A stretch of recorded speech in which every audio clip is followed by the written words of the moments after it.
Janam T V ലൈവത്തോണിന്റെ ഭാഗമാകുകയാണ് B J പിയുടെ സംസ്ഥാന general secretary ആയിട്ടുള്ള ശോഭാ സുരേന്ദ്രൻ. ശബരിമലയുടെ തീർത്ഥാടന കാലമാവുകയാണ്.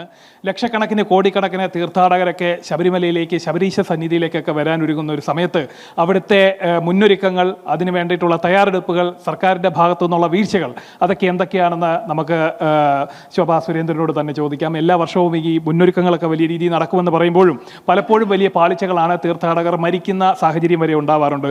ചേച്ചി, ഒരു തീർത്ഥാടന കാലം കേരളത്തെ സംബന്ധിച്ചിടത്തോളം ഏറ്റവും വലിയൊരു തീർത്ഥാടന കാലത്തിനാണ് തുടക്കമാകുന്നത്. ശബരീശ സന്നിധിയിലേക്കുള്ള ഇന്ത്യയുടെ പല ഭാഗങ്ങളിൽ നിന്നും ഒപ്പം തന്നെ രാജ്യത്തിന് പുറത്തുനിന്നും ആയിരങ്ങൾ വരാനായിട്ടിരിക്കുകയാണ്. ഈ ഒരു സാഹചര്യത്തിൽ അവിടെ എല്ലാ മുന്നൊരുക്കങ്ങളും നടത്തിയെന്നാണ് സർക്കാർ പറയുന്നത്.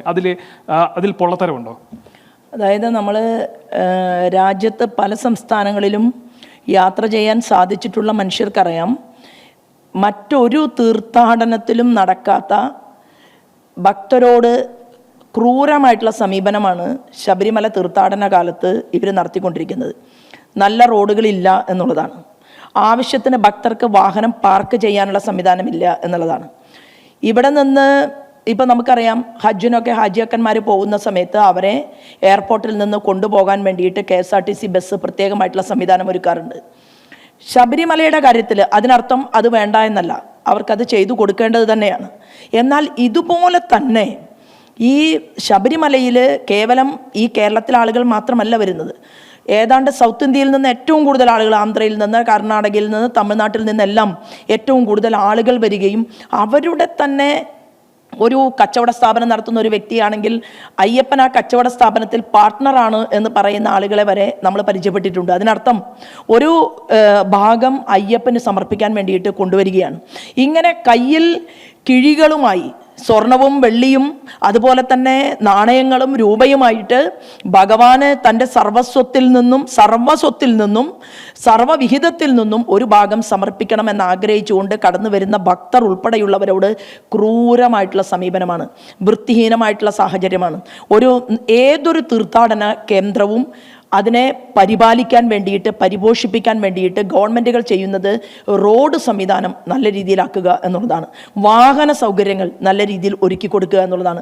നല്ല ശുദ്ധജലം കുടിക്കാൻ കൊടുക്കുക എന്നുള്ളതാണ്.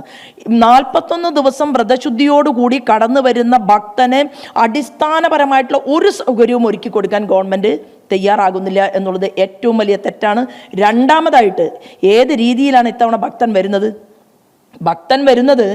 തൻ്റെ ഭഗവാന്റെ മുന്നിൽ വെച്ചിട്ടുള്ള യോഗദണ്ഡും ഭഗവാന്റെ മണിമാലകളും അതുപോലെ തന്നെ ഭഗവാന്റെ കട്ടിളപ്പടി വരെ പൊളിച്ച് വിറ്റ കാട്ടുകള്ളന്മാരായിട്ടുള്ള ദേവസ്വം ബോർഡിന്റെ പ്രസിഡന്റുമാരും ദേവസ്വം വകുപ്പ് മന്ത്രിയും, ഇതെല്ലാം അറിഞ്ഞുകൊണ്ട് മൗനം പാലിച്ചിട്ടുള്ള ആഭ്യന്തര വകുപ്പ് മന്ത്രി, വിശിഷ്യ മുഖ്യമന്ത്രിയും ചേർന്നുകൊണ്ട് ഒരു തീവട്ടി കൊള്ള നടത്തിക്കൊണ്ട് ഞങ്ങളുടെ അയ്യപ്പനെ ദ്രോഹിച്ചു എന്ന് പറഞ്ഞതിന് ശേഷവും ഭക്തർ കണ്ണീരോട് കൂടിയിട്ട് കടന്നു വരുന്ന ഈ കാലഘട്ടത്തിൽ ഞങ്ങളെല്ലാം ശരിയാക്കും എന്ന് പറഞ്ഞുകൊണ്ട് ആഗോള സംഗമം നടത്തിക്കൊണ്ട് കുറേ പ്രസംഗങ്ങളുണ്ടായി. ആ കുറേ പ്രസംഗങ്ങൾക്ക് ശേഷം എന്തെങ്കിലും ഒരു ജോലി അവിടെ ദ്രുതഗതിയിൽ ഇപ്പം നടന്നിട്ടുണ്ട്. ഇപ്പം എന്താ ജോലി? ഇപ്പം അവിടുത്തെ മിനിറ്റ്സ് ബുക്കുകൾ പരിശോധിക്കുക, അത് രഹസ്യമായിട്ട് കടത്തിക്കൊണ്ടുപോവുക, അതിൽ കള്ളന്മാരെ രക്ഷിക്കാൻ വേണ്ടിയിട്ട് എന്തൊക്കെ എഴുതി ചേർക്കണം എന്നതിനെക്കുറിച്ച് പഠിക്കുക, പരിശോധിക്കുക. ഇതല്ലേ ഇപ്പം ശബരിമലയിൽ നടക്കുന്നത്. അതേപോലെ തന്നെ ഈ ഒരു അയ്യപ്പ സംഗമവുമായിട്ട് ബന്ധപ്പെട്ട് നമ്മൾ നോക്കുമ്പോൾ അതൊരു കച്ചവടത്തിന് വേണ്ടിയിട്ടുള്ള ഒരു സംവിധാനം ഒരിക്കലായിരുന്നു. ഒപ്പം തന്നെ ഈ ഭയഭക്തി ബഹുമാനത്തോടു കൂടി വിശ്വാസികൾ കൊണ്ടിടുന്ന പണം അല്ലെങ്കിൽ സ്വർണം അടക്കമുള്ള കാണിക്ക, അതൊക്കെ കൃത്യമായിട്ട് അവിടെ സംരക്ഷിക്കപ്പെടുന്നുണ്ടോ, അതോ ദേവസ്വം ബോർഡിലെ ഉദ്യോഗസ്ഥരുടെ പോക്കറ്റിലേക്കാണോ പോകാറുള്ളത് സാധാരണ? അല്ല, ഭയഭക്തി ബഹുമാനം ഇല്ല എന്നതിൻ്റെ ഏറ്റവും വലിയ സൂചന നമുക്ക് നേരിൽ തന്നെ നമ്മൾ കണ്ടു കഴിഞ്ഞു. ഇന്ത്യയുടെ ഒന്നാമത്തെ പൗര രാഷ്ട്രപതി വന്ന് അയ്യപ്പന്റെ മുന്നിൽ കറുപ്പെടുത്തുകൊണ്ട് ആ വ്രതശുദ്ധികൾ പാലിച്ചുകൊണ്ട് ഇരുമുടിക്കെട്ടുമായിട്ട് ചെന്ന് നിന്ന് അയ്യപ്പനെ കൈകൾ കൂപ്പി വണങ്ങുന്നത് നമ്മളെല്ലാവരും കണ്ടു.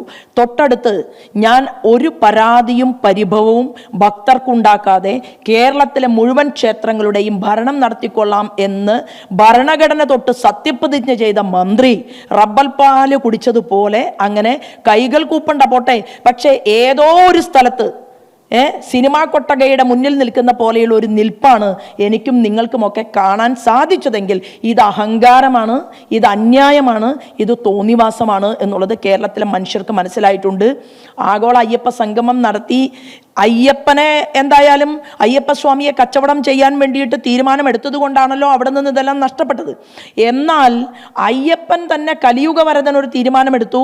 ആഗോള അയ്യപ്പ സംഗമം നടത്തിക്കൊണ്ട് സാമുദായിക മേഖലയുടെ തലപ്പത്തുള്ളവരെ വരെ തെറ്റിദ്ധരിപ്പിച്ചുകൊണ്ട് ഇടത്തും വലത്തും നിർത്തിയിട്ട് മിസ്റ്റർ പിണറായി വിജയൻ, നിങ്ങളങ്ങനെ തല നിവർത്തി നിൽക്കണ്ട, കാരണം നിങ്ങൾ കളവാണ് ചെയ്യുന്നത് എന്ന് അയ്യപ്പൻ ഇപ്പോൾ സൂചന നൽകി. ഏതെങ്കിലും പ്രത്യേകം ആരെങ്കിലും കണ്ടുപിടിച്ചല്ലോ, അയ്യപ്പൻ തന്നെയാണ് ജനങ്ങളുടെ മുന്നിൽ അതെല്ലാം തെളിയിച്ചു കൊടുത്തിട്ടുള്ളതെങ്കിൽ ഇവിടെ ക്രിസ്ത്യൻ മതവിഭാഗത്തിന്, മുസ്ലിം മതവിഭാഗത്തിന് കിട്ടുന്ന എല്ലാ ആനുകൂല്യങ്ങളും എല്ലാ അവകാശങ്ങളും ഹിന്ദു മതത്തിനും കിട്ടണമെന്ന് അവർ പോലും ആഗ്രഹിക്കുകയാണ്. കാരണം അവർക്ക് വിവേചനമില്ല. മതപണ്ഡിതന്മാർക്കറിയാം നമ്മുടെ സംസ്ഥാനത്തിൻ്റെ ഈ ഈശ്വരീയമായിട്ടുള്ള നിലപാടുകളെക്കുറിച്ച്, തന്ത്രവിദ്യയെക്കുറിച്ച്, ഇവിടുത്തെ ഭൗതികമായിട്ടും ആധ്യാത്മികമായിട്ടും ചിന്തിച്ചുകൊണ്ട് മുന്നോട്ട് പോകുന്ന അതിപ്രഗത്ഭമതികളായിട്ടുള്ള ആളുകളെക്കുറിച്ചെല്ലാം തന്നെ പരസ്പരം എല്ലാ മതത്തിലുമുള്ള ആളുകൾക്കറിയാം. ഒരു പള്ളിയിലൊരു ഫാദർ, അദ്ദേഹം പള്ളിയിൽ അച്ഛനായിട്ട് മാറുന്നത് പോലും എത്രയോ മതഗ്രന്ഥങ്ങൾ പഠിച്ചതിന് ശേഷമാണ്. സ്വന്തം മതത്തിനെക്കുറിച്ച് മാത്രമല്ല പഠിക്കുന്നത്. ഞാനിത് സൂചിപ്പിക്കാൻ കാരണം, ഇവിടെ മനുഷ്യരുടെ പണം ഉപയോഗപ്പെടുത്തുകയും മനുഷ്യരുടെ ആധ്യാത്മികമായിട്ടുള്ള മുന്നേറ്റം ഞങ്ങൾ നടത്തിത്തരാം എന്ന് അവകാശപ്പെടുകയും പറയുകയും എന്നാൽ എപ്പോഴും അയ്യപ്പ ഭക്തരോട് ക്രൂരമായിട്ടുള്ള സമീപനം ചെയ്തുകൊണ്ടാണ് ഈ ഗവൺമെൻറ് മുന്നോട്ട് പോകുന്നത് എന്നുള്ള കാര്യത്തിൽ ഒരു തർക്കവും വേണ്ട. ഒറ്റ മാർഗമേ ഇതിനുള്ളൂ. ആ ചെങ്കോലും കിരീടവും ഉണ്ടല്ലോ, ജനങ്ങൾ കൊടുത്തതാണ്, ഭക്തർ കൊടുത്തതാണ്, ഇവിടുത്തെ മനുഷ്യർ കൊടുത്തതാണ്. ആ ചെങ്കോലും കിരീടവും പിണറായി വിജയൻ്റെ പാർട്ടിയുടെ കൈകളിൽ നിന്ന് താഴെ ഇറക്കി വെക്കാനുള്ള നിർണായക ശക്തികളായിട്ട് കേരളത്തിൻ്റെ പൊതുസമൂഹം മാറും എന്നുള്ള കാര്യത്തിൽ ഒരു തർക്കവും വേണ്ട. അത് വരാൻ പോകുന്ന നാളുകളിൽ നമുക്കതിൻ്റെ സൂചനയും ഉണ്ടാകും. എന്നാൽ പ്രതിപക്ഷം വളരെ സന്തോഷത്തോടു കൂടി ഇരിക്കുകയാണ്. കാരണം അയ്യപ്പൻ എന്ത് പറ്റിയാലും പ്രതിപക്ഷത്തിന് സന്തോഷമാണ്. കാരണം അവർക്കിത് രാഷ്ട്രീയമാണ്, അവർക്ക് പദയാത്ര നടത്താം, അവർക്ക് കാര്യങ്ങൾ പറയാം. എന്നാൽ ഈശ്വരീയമായിട്ടുള്ള ചിന്താ പദ്ധതികളെ, മനുഷ്യൻ്റെ ഷോഡശ സംസ്കാരത്തെ, വേദത്തെയും ഉപനിഷത്തെയും പുരാണത്തെ, എന്തൊക്കെയാണോ ജനങ്ങളുമായിട്ട് പ്രതിപാദിക്കപ്പെടേണ്ടത് ആ വിഷയങ്ങളെക്കുറിച്ചൊന്നും ചർച്ച ചെയ്യാൻ തയ്യാറാവാത്ത കേരളത്തിൻ്റെ പ്രതിപക്ഷം ഇങ്ങനെ കളവ് നടത്തി ആ വെള്ളത്തിൽ മീൻ പിടിക്കാൻ പറ്റുമോ എന്നുള്ള ഒരു ഭഗീരഥ പ്രയത്നമാണ് അവർ ചെയ്തുകൊണ്ടിരിക്കുന്നത്. ഇടത്തോട്ടും വലത്തോട്ടുമല്ലാതെ നേർരേഖയിലൂടെ ഞങ്ങളുടെ പ്രസ്ഥാനം ഇത് ജനങ്ങൾക്കിടയിൽ ചർച്ച ചെയ്യപ്പെടുകയും അവരുമായിട്ട് വലിയ ഇൻട്രാക്ഷൻസ് ഭാവിയിലും നടക്കും എന്ന് മാത്രം സൂചിപ്പിക്കാൻ ഞങ്ങൾ ഇതിനെ ഉപയോഗപ്പെടുത്തുന്നു. ഞങ്ങൾക്കിത് രാഷ്ട്രീയമല്ല. കാരണം ഞങ്ങൾ റോഡിൽ കിടന്നു, വെയിൽ കൊണ്ടു, പോലീസിൻ്റെ ലാത്തി ചാർജ് ഏറ്റു, ഞങ്ങൾ അയ്യപ്പ ഭക്തർ വെച്ച വിരി അത് ഇവർ വെള്ളമൊഴിച്ച് നനച്ചു. അങ്ങനെ ഞങ്ങളുടെ ഭക്തരെ മുഴുവൻ ദ്രോഹിക്കുന്നതിൻ്റെ നേർക്കാഴ്ചയും ദൃശ്യങ്ങളും അത് കേരളത്തിൽ നമുക്ക് കാണാൻ സാധിച്ചുവെങ്കിൽ ഇനി നടക്കില്ല എന്ന് പ്രഖ്യാപിച്ചുകൊണ്ട് തന്നെയാണ് രാജ്യത്തിൻ്റെ ശ്രദ്ധ, ഭരണാധികാരികളുടെ ശ്രദ്ധ ഈ ക്ഷേത്രത്തിൻ്റെ മുന്നിലേക്ക് വന്നിട്ടുണ്ട്. ശബരി റെയിൽ പാത പോലും എത്രയും പെട്ടെന്ന് അതിൻ്റെ പാളങ്ങളെക്കുറിച്ച് പരിശോധിക്കുകയും പഠിക്കുകയും അതിൻ്റെ ഫീസിബിലിറ്റി പരിശോധിക്കുകയും വേണമെന്ന് കേന്ദ്രത്തിൻ്റെ റെയിൽവേ വകുപ്പ് മന്ത്രി മിസ്റ്റർ അശ്വിനി വൈഷ്ണവ് വരെ ഇവിടുത്തെ മന്ത്രിക്ക് ഓർഡർ കൊടുത്തിട്ടുണ്ട്. അതെല്ലാം നടപ്പിലാക്കിയില്ലെങ്കിൽ ജനത്തിൻ്റെ മുന്നിൽ ഞങ്ങൾ ഇവരെ ചോദ്യം ചെയ്യിക്കുമെന്നുള്ള കാര്യത്തിൽ തർക്കമില്ല.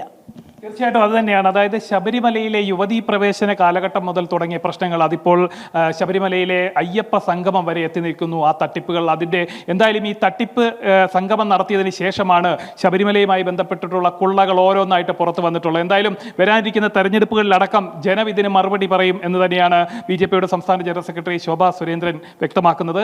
ക്യാമറമാൻ VM മണികൃഷ്ണയ്ക്കൊപ്പം Sanu K. Sajeev, Janam, Thrissur. Thank you Sanu.